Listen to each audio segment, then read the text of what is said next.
क्या नाम है? सीताराम। कभी सुना राम सीता? आपने कभी सुना राम सीता का मंदिर है? सीताराम का मंदिर है। आगे राधा कृष्ण। आपने सुना वृंदावन में कृष्ण राधा का मंदिर है? नहीं, राधा कृष्ण। हमारे सारे देवी देवताओं में पहले पत्नी का नाम है नमः पार्वती पतये। पार्वती पति को प्रणाम है। हमारे यहां पहले देवियों के स्थान है, बाद में देवता आते हैं।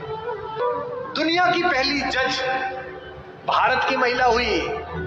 जब आद्य शंकराचार्य ने आचार्य मंडन मिश्र के साथ शास्त्रार्थ किया तो यह तय हुआ कि एक जज बिठाया जाए। जज कौन बैठे? तो मंडन मिश्र की पत्नी देवी भारती बैठी, जो कहते हैं वुमेन एम्पावरमेंट। और ये जो घूंघट है ये भी भारत में नहीं था। ये तो जब इन्वेजन आया तब उन आतंकवादियों से बचाने के लिए कहा गया महिलाएं घूंघट कर लें ताकि ये लूटमार ना कर पाए ज्यादा। आपने आज तक भी पार्वती जी, सीता जी कभी आपने घूंघट में देखी? 1000 साल 1500 साल पुरानी मूर्तियां ले आओ, सामान्य रूप से एक साड़ी पहन रखी है, कंचुकी पहन रखा है, नीचे पहन रखा है और आभूषण पहन रखे और हमारी माता तैयार है। दुनिया की सबसे शक्तिशाली महिला अवधारणा हमारे यहाँ। जब विश्वामित्र लेकर गए जनकपुरी में तो धनुष तोड़ दिया। धनुष तोड़ने के बाद जनक ने कहा कि विवाह कर लो। तो राम ने कहा कि विवाह नहीं कर पाऊंगा। बोले क्यों? बोले पिता से आज्ञा ही नहीं ली।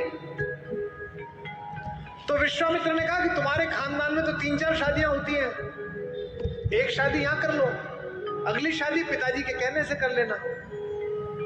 इस परिवार में राम पहले व्यक्ति है, इसीलिए मर्यादा पुरुषोत्तम है। उन्होंने ये मर्यादा दी। उन्होंने कहा अपने भाई से लक्ष्मण से रात्रि में कि लक्ष्मण मैं विवाह करूंगा तो एक करूंगा, क्योंकि मैं तो था नहीं, लेकिन एक क्षत्र इस अंतःपुर पर, इस रनिवास पर राज करती हुई मेरी मां कौशल्या के सामने जब दूसरी मां आई होंगी तो निश्चित रूप से मां को थोड़ा कष्ट तो हुआ होगा, और इन दोनों माओं के सम्मुख जब तीसरी मां आई होगी तो इन दोनों माओं को कष्ट हुआ होगा। तो आज के बाद से मैं मर्यादा स्थापित करूंगा कि विवाह करूंगा तो एक करूंगा। लक्ष्मण कहते हैं अपना धनुष उनके चरणों में रखकर कि भैया अगर आप ये मर्यादा पालन करते हैं तो मैं भी आज एक पढ़ लेता हूं कि चाहे कुछ हो जाए मैं आपके चरणों को छोड़कर कहीं नहीं जाऊंगा, मैं आपकी परछाई की तरह आपके पीछे पीछे चलूंगा। उर्मिला है जो पति के साथ नहीं गई है, रह गई है। मांडवी है, रात में जिस दिन भरत लौट आए हैं, पूरा घर लौट के थक के सो रहा है, कौशल्या को नींद नहीं आ रही, क्योंकि जिस बेटे से इतना प्यार करती है उसे जंगल में देख कर लौटी, और जंगल में भी कैसा देखा है, पैर में इतनी इतनी बड़ी बिवाई है, जिन केशों से कंधा ढका रहता था, जो जुल्फें उड़ती रहती थी, वो केश लटिया गए। उस जटा को बांध के जूड़ा बना लिया है राम ने। पूरा शरीर टैन हो गया है, जल गया है, चेहरे पर तेजस्विता है, लेकिन क्या है 24 घंटे कंधे पर धनुष रखना पड़ता है लक्ष्मण को और राम को, तो यहां मूंज के निशान पड़ गए हैं राम के कंधे पर। बेटे को इस सांसारिक कष्ट में देखकर बेचैन है कौशल्या, सो नहीं पा रही है, क्योंकि माएं ही हैं जो एक कष्ट पहचान लेती हैं। गूगल आर्टिफिशियल इंटेलिजेंस बना रहा है, आईफोन आजकल आपकी बात समझ लेता है। एक चीज पसंद कर दो, कोई साड़ी, कोई टेबल, कोई फोन, 71 विज्ञापन आ जाते हैं। किसी शहर में कमरा ढूंढ लो, 50 विज्ञापन आ जाते हैं। किसी दोस्त को लिख के भेज दो कि okay I am coming, just prepare a wonderful coffee, तो जिस शहर में उतरो कॉफी का ऐड आ जाता है कि बगल में है, पी ले जाके। इसे आर्टिफिशियल इंटेलिजेंस कहते हैं। दुनिया का सबसे बड़ा आर्टिफिशियल इंटेलिजेंस मां में बनाया गया है। आप खाना खाने बैठते हैं, आप कुछ बोलते नहीं हैं, पहला कौर अंदर जाता है मुंह में और मां नमक की शीशी आगे कर देती है देख के कि नमक शायद कम पड़ा है, इसे पसंद नहीं है। इसे आर्टिफिशियल इंटेलिजेंस। तो कौशल्या जगी हुई है। कौशल्या देखती है कि ऊपर रनिवास में कोई लड़की घूम रही है। कहती कौन है इस समय जो हमारे एनक्रोचमेंट में हमारी जगह पर घूम रही है? दासी तो हो नहीं सकती। ऊपर जाती है तो देखती है मांडवी घूम रही है, भरत की पत्नी। मांडवी पैर छूती है, मां अब सोई नहीं। तो कहती है बेटा नींद नहीं आई, तू क्यों जागी हुई है? भरत के पास जा। मांडवी कहती है कि मां शायद आपको पता नहीं, आप कक्ष में थी, वो तो यहां नहीं है। कहां गया? उन्होंने कहा कि जब तक राम जंगल में रहेंगे मैं राजधानी में नहीं रहूंगा। मैं अयोध्या के ठीक बाहर नंदीग्राम में कुटिया बना के रहूंगा। राम नीचे सोते मैं नीचे सोऊंगा, वो वलकल पहनते मैं वलकल पहनूंगा, वो चप्पल नहीं पहनते मैं चप्पल नहीं पहनूंगा, वहीं से मैं अयोध्या चलाऊंगा। कहां? तो दिखाती है कि मां वो देखो दूर जो कुटिया बनी हुई है वो कुटिया बनाई है। तू क्यों नहीं गई बेटा? मांडवी कहती है मां मैंने तो कहा था जंगल में आपको जरूरत पड़ेगी मैं आपके साथ चलती हूं। देखिए कैसा भरत है। उन्होंने मुझसे कहा कि नहीं, भाभी जंगल चली गई है, तीनों माएं अकेली हैं, ऐसे में बड़ी बहू तू है, तेरा घर पर रहना जरूरी है तीनों माओं की सेवा के लिए। ऐसी मांडवी है, ऐसा भरत। फिर मांडवी से कहते हैं अच्छा कोई बात नहीं, तू सो जा। बोले नहीं, अभी मां उनकी झोपड़ी में दीपक जल रहा है, यानी वो काम कर रहे हैं, जब तक वो जागेंगे तब तक तो मुझे जागना पड़ेगा। लोग हमसे कहते हैं कि ये वुमेन एम्पावरमेंट के खिलाफ है।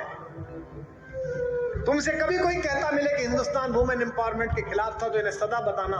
आज से 1000 साल पुरानी कोई मूर्ति निकाल के लिया हो हिंदू देवी देवताओं की, सब में उनकी पत्नियां उनके बगल में खड़ी हुई है।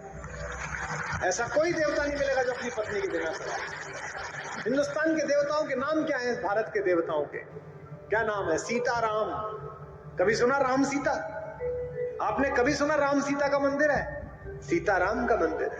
आगे राधा कृष्ण। आपने सुना वृंदावन में कृष्ण राधा का मंदिर? नहीं, राधा कृष्ण। हमारे सारे देवी देवताओं में पहले पत्नी का नाम है नमः पार्वती पतये। पार्वती पति को प्रणाम है। हमारे यहाँ पहले देवियों के स्थान है, बाद में देवता आते हैं। दुनिया की पहली जज भारत की महिला हुई। जब आद्य शंकराचार्य ने आचार्य मंडन मिश्र के साथ शास्त्रार्थ किया तो यह तय हुआ कि एक जज बिठाया जाए। जज कौन बैठे? तो मंडन मिश्र की पत्नी देवी भारती बैठी, जो कहते हैं वुमेन एम्पावरमेंट। और ये जो घूंघट है ये भी भारत में नहीं था।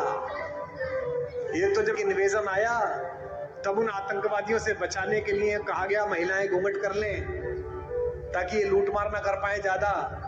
आपने आज तक भी पार्वती जी, सीता जी कभी आपने घूंघट में देखी? 1000 साल 1500 साल पुराने मूर्तियां ले आओ, सामान्य रूप से एक साड़ी पहन रखी है, कंचुकी पहन रखा है, नीचे पहन रखा है और आभूषण पहन रखे, और हमारी माता तैयार है। दुनिया की सबसे शक्तिशाली महिला अवधारणा हमारे यहाँ। रावण अपने महल में आकर बहुत रोता है, जोर जोर से रोता है। मंदोदरी ने पूछा कि क्यों रोते हो? अब तो उठा लाए उसे। बोले उठाकर भी बेकार, वो मुझसे प्रेम की दृष्टि ही नहीं डालती। पत्नियां कैसी भी हो पति का दुख नहीं सह पाती, और मंदोदरी तो पंचकन्याओं में से एक पूजित है, हमारी माता।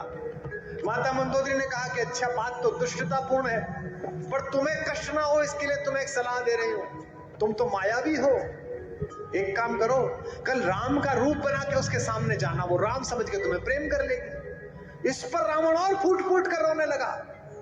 उसने कहा अब क्या हुआ? बोले ये प्रयास 4-5 बार कर चुका हूं, पर जैसे ही राम का रूप धारण करता हूं मुझे तुम्हारे अतिरिक्त दुनिया की प्रत्येक स्त्री अपनी बहन दिखाई देने लगती है, अपनी मां दिखाई देती है। तो राम कैसे नजर आते हैं अगर आपकी दृष्टि में उतरते हैं?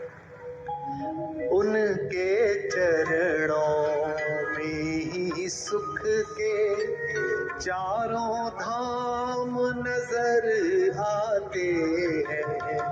उनके चरणों में ही सुख के चारों धाम नजर आते हैं। भावनाओं के और भक्ति के सब आयाम नजर आते हैं। भावनाओं के और भक्ति के सब आयाम नजर मन के चित्रकूट से लेकर आशाओं की अवधपुरी तक, मन के चित्रकूट से लेकर आशाओं की अवधपुरी तक, जिधर नजर जाती है मुझको, जिधर नजर जाती है मुझको, केवल राम नजर आते हैं। जिधर नजर जाती है मुझको, केवल राम नजर आते हैं। तुझ में राम नजर आते हैं, तुझ में राम नजर आते हैं, तुझ में